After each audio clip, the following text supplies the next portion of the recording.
Hello friends, welcome to my YouTube channel. 30 सितंबर का जो विरोध प्रदर्शन हुआ रांची में, जिसमें बड़ी संख्या में स्टूडेंट लोग और टीचर्स लोग जो है सो हमारी बातों को रखने के लिए आंदोलन में गए थे।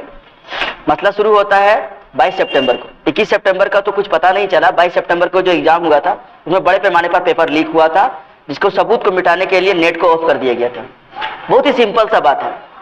बहुत सारे क्वेश्चन वायरल हुए, बहुत सारे क्वेश्चन रिपीटेड थे और बहुत सारे क्वेश्चन का जो सील है वो टूटा हुआ था या तो फिर उसमें सील नहीं था। जैसे मेरा एग्जाम संत एंथनी हाई स्कूल धनबाद में पड़ा था, रूम नंबर 12 ग्राउंड फ्लोर में मेरा सेंटर था। उसमें टोटल 24 स्टूडेंट का स्ट्रेंथ था। इसमें 4 स्टूडेंट एब्सेंट थे, 20 स्टूडेंट ने एग्जाम में अपीयर हुआ।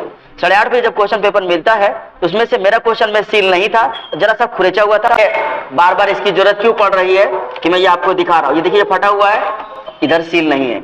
इसका प्रूफ आपको हमारा जो सेंटर पड़ा था, जो स्कूल है सेंट एंथनी हाई स्कूल, उसका ग्राउंड फ्लोर रूम नंबर 12 में सीसीटीवी कैमरा लगा हुआ था, उसमें ये रिकॉर्ड हुआ होगा। अगर आपका उसका कैमरा लाइव होगा तो उसमें रिकॉर्ड हुआ होगा और अन्यथा नहीं रिकॉर्ड हुआ होगा। यही बात मैंने वहां पर स्कूल एडमिनिस्ट्रेशन से कहा कि मेरा जो क्वेश्चन पेपर है उसका सील नहीं है।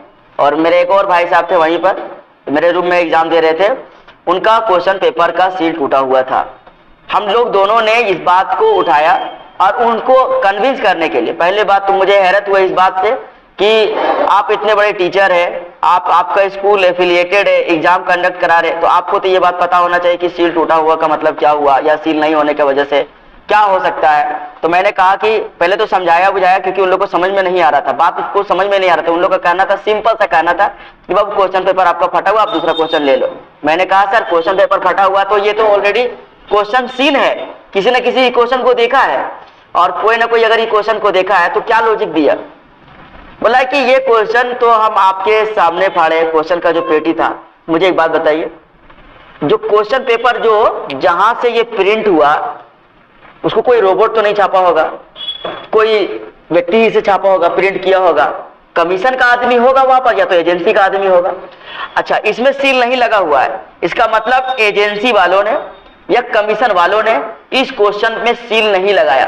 बाकी सारे क्वेश्चन पेपर में सील लगे हुए थे, मेरे क्वेश्चन में सील नहीं लगा हुआ था, तो मुझे क्या शक जाएगा। अगर सबको सील वाला क्वेश्चन मिलेगा और मुझे अनसील वाला क्वेश्चन मिलेगा तो मैं तो कंसर्न रेज करूंगा ना दोस्त, मैं तो आपत्ति दर्ज कराऊंगा ना। तो मैं आपत्ति दर्ज करा रहा था। वहां मैंने बोला प्रिंसिपल को, इन्विजिलेटर को, मेरे इन्विजिलेटर थे रवीश कुमार सिन्हा, और वहां के जो स्कूल मैनेजमेंट थे बिल्कुल भी हमें कोऑपरेशन नहीं किया, बिल्कुल भी हमें कोऑपरेट नहीं की। हम बोले कि आप फोन से इनका फोटो लीजिए और अभी के अभी आप इसको मेल कीजिए, अभी के अभी आप इसको मेल कीजिए, इसका वीडियो बनाइए और कमीशन को मेल कीजिए।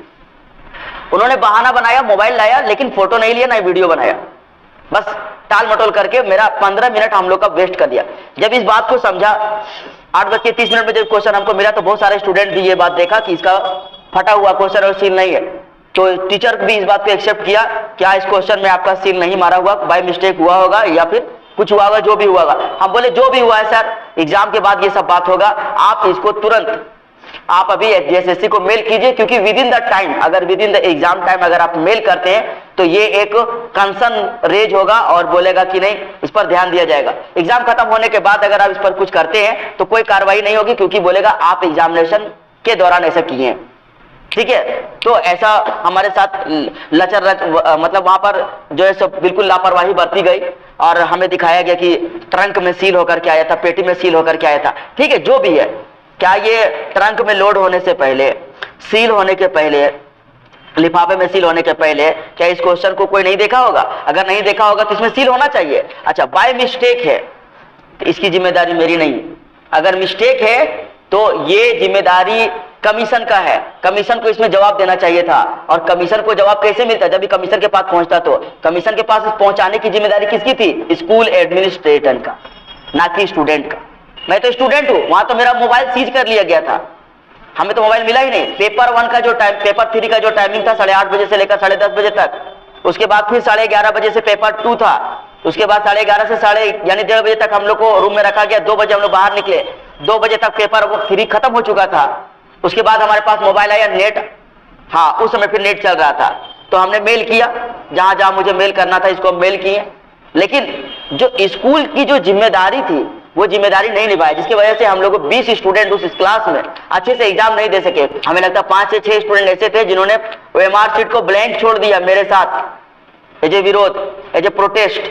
उसके बाद उसी एग्जाम के दौरान DCO एडिशनल कलेक्टर साहब आते, उसका रवाब इतना घटिया था, इतना बिहेवियर, इतना बुरा बिहेवियर था, हम लोग 20 स्टूडेंट को डांट टपट करके बैठाया गया जबरदस्त।